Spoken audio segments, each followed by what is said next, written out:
Hello বন্ধুরা, welcome to my channel. আজকে চলে আসলাম একটা ওয়াশিং মেশিন সারাতে। ওয়াশিং মেশিনটায় প্রবলেম ছিল।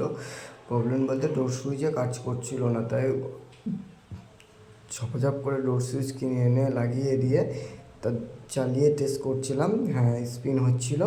এবার ওয়াটারটা একটু দেখতে হবে, জলটা আসছে কিনা একবার দেখতে হবে। জলও আসছে, তাই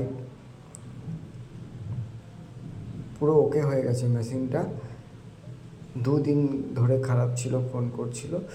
ঠিক আছে,